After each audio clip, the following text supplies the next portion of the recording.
میوان بشر عزیز نهال انجامه برنامه کردی به ترکی و عربی بخونده جبو خوندنا به کردی از گازی ملعب سمت یالشن بکن دیسا جبو خوندنا به ترکی از گازی سوات یاشسن بکن دیسا جبو خوندنا به عربی از گازی ملعبزی اچار بکن حمد رب عالم رب صلاة و سلام لسر رسولوی لسر آلو اصحابوی بن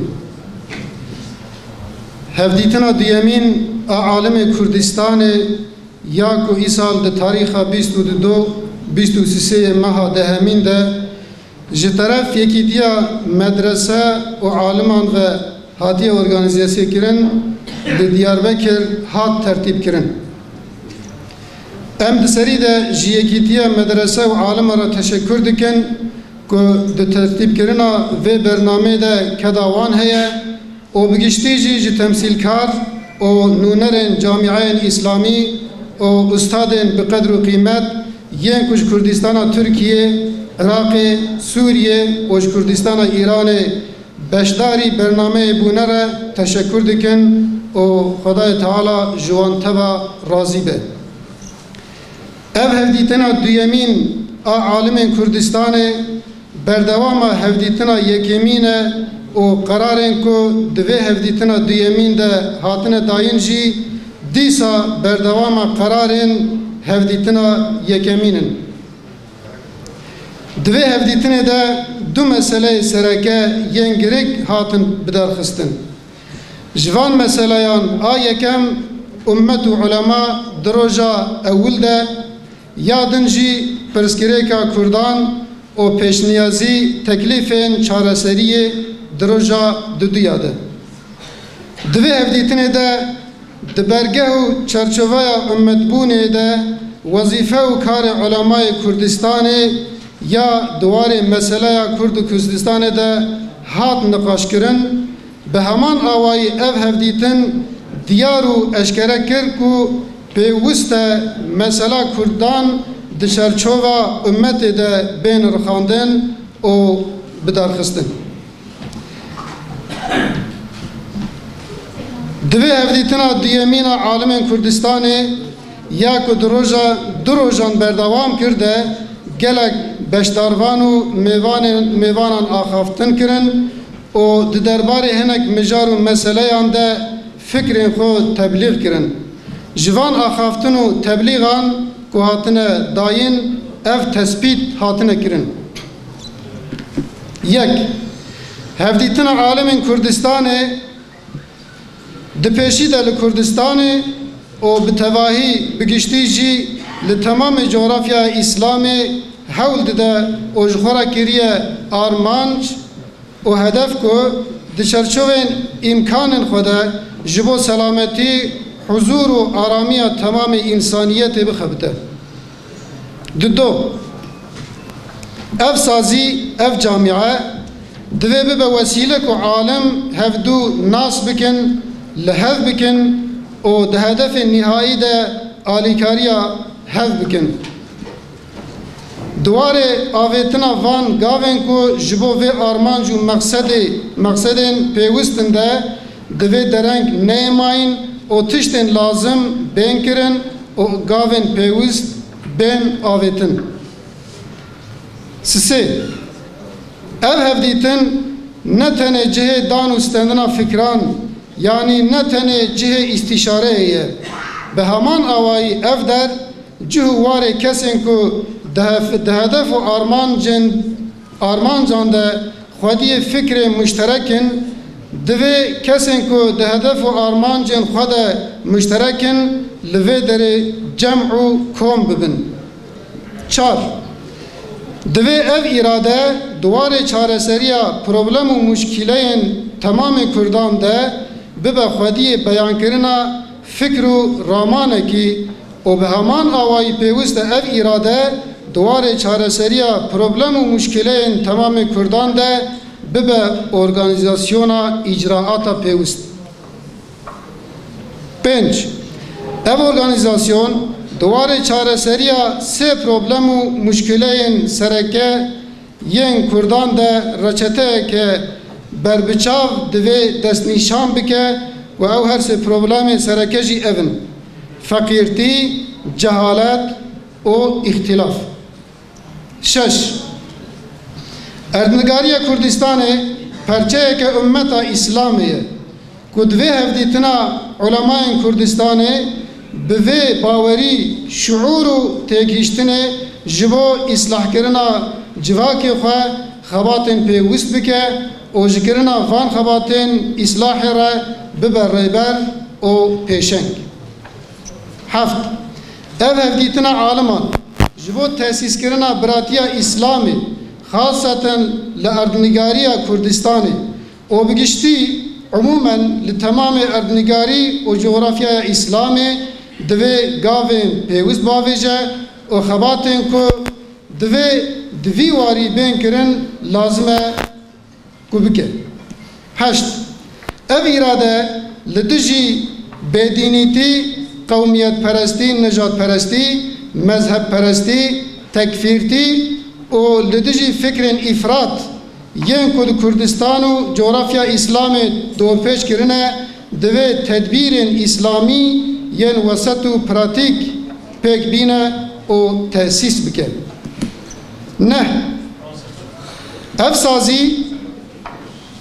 افسازی دوی دسری ده مداخله به حقوقی کل کردستان پیکتن بکن و پیوسته که ببد دنگ و هوارا مظلومان دگل ویه که دوی لگور امکان خواه حول بده دا که جمظلومیت جغرافیا اسلام را ببد چاره. 10. اف دگل هوی دوی لدجی ظلم زخت مظالم و ستمکاریا که هم لکردستان و هم جی لأردنگاریا اسلام تین کرن را چاره سریان پیدا بکه. لی اف پیدا کرنا چاره سریان دوی جگوتونو کریارن که شدت نافوانده هنه دور به. 11. هفدیتنا عالم کردستان جبو کو کاربه لدجی افساد و خراکرنا کو دناوا جواکه ده تکرن نسل که دیندار پرورده بکه. دوی چاره سرینان پیدا بکه و جبو پیدا کرنا چاره سریان دوی خباته که زیده و خورد بده دست پیکرن. 12. امپریالیست جسر افسادا پیرک و جنان بر جواکه ددن افسادیه که دوی عالم بغیرت و حولدان آخواه لسر پروفیل و کاراکترا پیرکا مسلمان بسکنن و دوی خباتان اصلاح کرنا پیرک و جنان بکن. 13.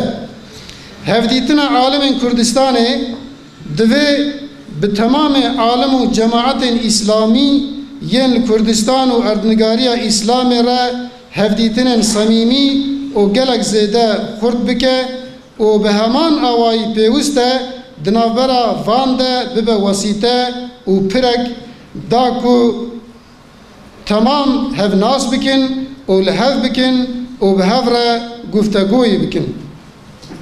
14.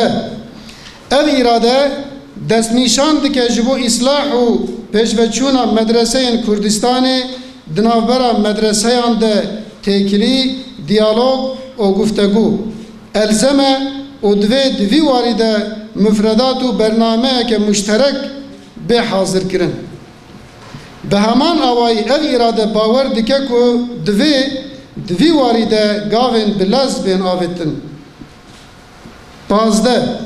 هفدیتنا علماء کردستان جی تمام کسین بشداروان و میوانان طلب دکه که دوار خباتان ده دو وقت که کرد ناوین و درج ده بین کرن ده و دوار گاوین که ده بین آویتن ده چاره سریان پیدا بکه. 16.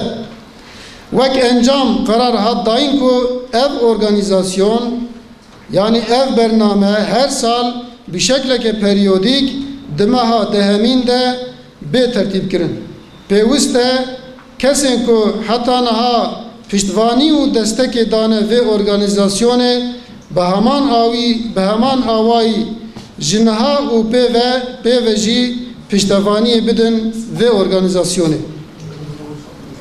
Hufde jibo ku ev hevditin bibe organizasyonu hevditine ke mayinde o jibo takiba kararın ku hatine dayin damezrandına komisyona ke münasip hatiye ditin.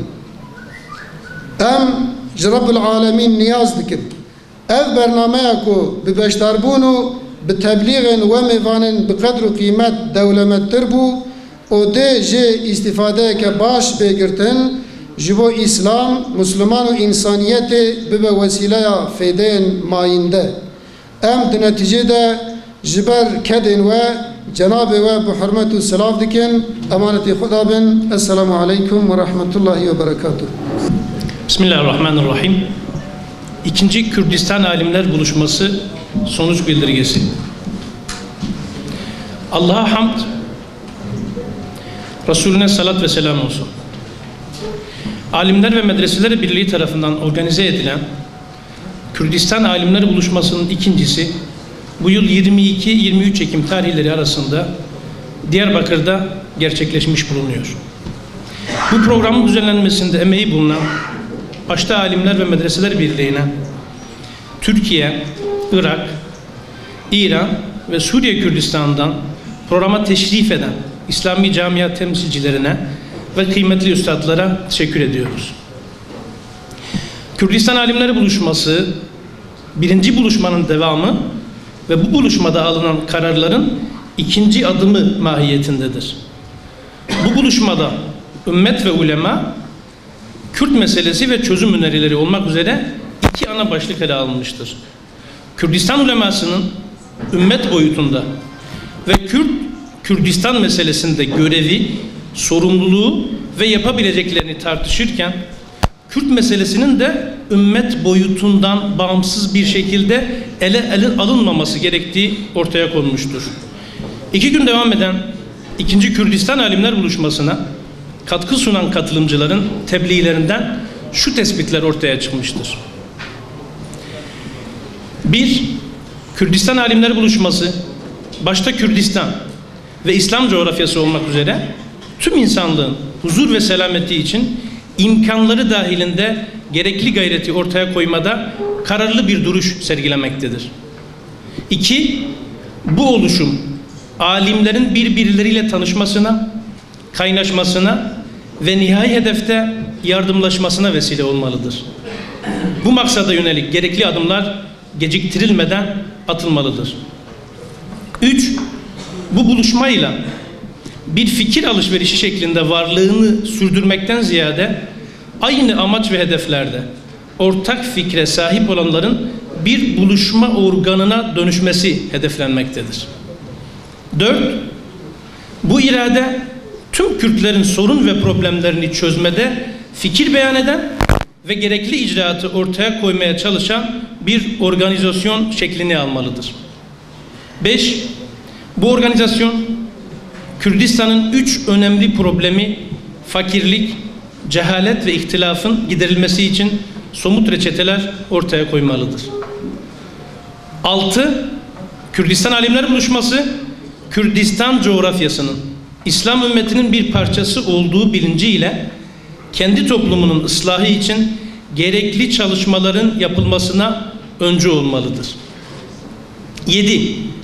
Alimlerin bu buluşması, İslam kardeşliğinin tesisi için başta Kürdistan coğrafyası olmak üzere tüm İslam coğrafyasının tamamında gerekli girişimlerde bulunmasına vesile olmalıdır. 8.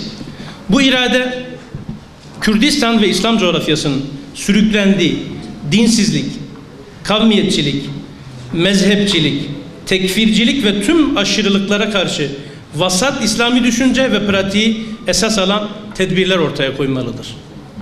9. Bu oluşum öncelikle Kürdistan'da yaşanan hukuksuzluklara müdahil olmalı ve her mazlumun sesi ve soluğu olmalıdır. Bununla birlikte imkanları nispetinde İslam coğrafyasının mazlumiyetine de çözüm bulmak için çaba göstermelidir. 10.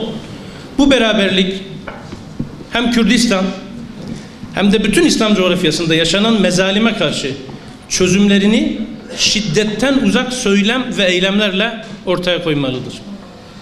11. Kürdistan Alimler Buluşması toplumsal ifsada karşı dindar bir nesil yetiştirmek için gerekli çözümleri ortaya koymalı, bu amaçla yoğun bir çalışma başlatmalıdır. 12. Alimlerin bu gayreti emperyalistlerin kadın ifsadı üzerinden toplumu fesada sürüklemesine karşı Müslüman kadın profilini ortaya koyarak kadının ıslahına çalışmalıdır. 13.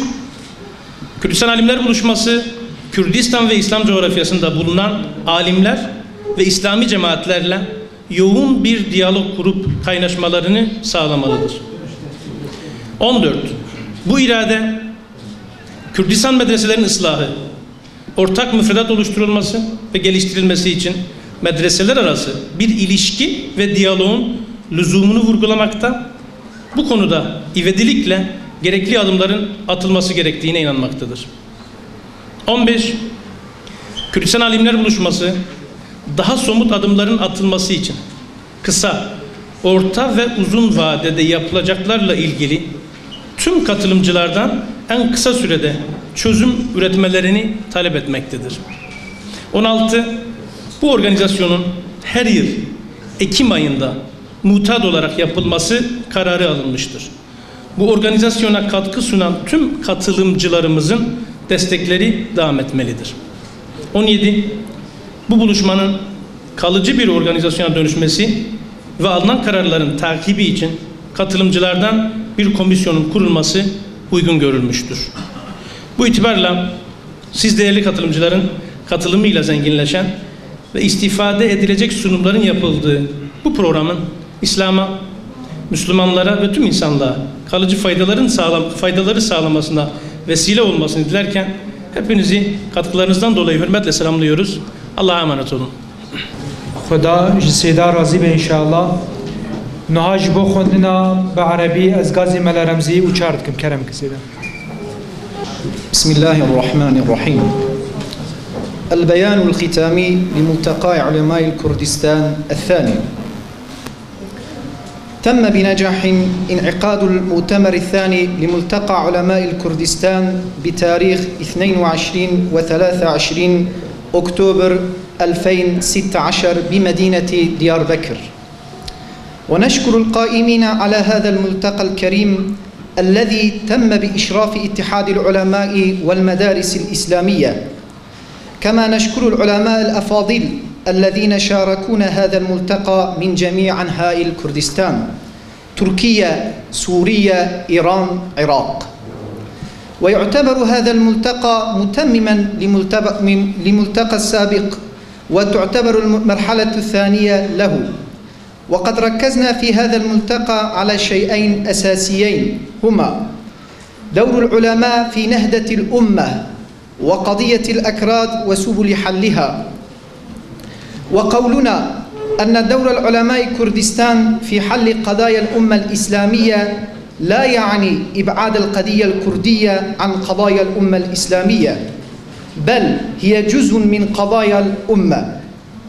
ومما تقرر في هذا الملتقى ما يلي: أولاً، نطرح كل إمكانياتنا من أجل أمن وسلامة المواطن كردستان خاصة والعالم الإسلامي عامة. ثانياً، جعلنا هذا الكيان الملتقى وسيلة إلى جمع كلمة العلماء الأمة الإسلامية من أجل التقارب والتعاضد فيما بينهم، ولتحقيق ذلك لا بد من الإسراع في تقديم الخدمات اللازمة. ثالثاً، نؤمن أن هذا الملتقى ليس لطرح الأفكار فقط، بل لتترجم الأفكار إلى أفعال في أرض الواقع. رابعاً، ندعو إلى تنسيق بين أصحاب الفكر والعمل للعمل تحت لواء واحد. خامساً، لا بد لهذا التنسيق أن يكون سبباً لحل المشاكل الأكراد التي تتلخص في الجهالة والفقر والاختلاف. سادسا، فليكن ملتقى علماء كردستان المنارة التي يهتدي بها من يعملون في إصلاح الأمة لإيمانها بأن جغرافية كردستان جزء من أمة الإسلامية.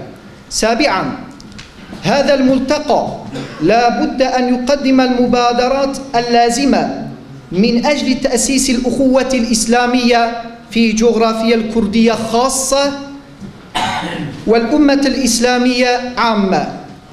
ثامنا، الإلحاد القومية المذهبية الغلو.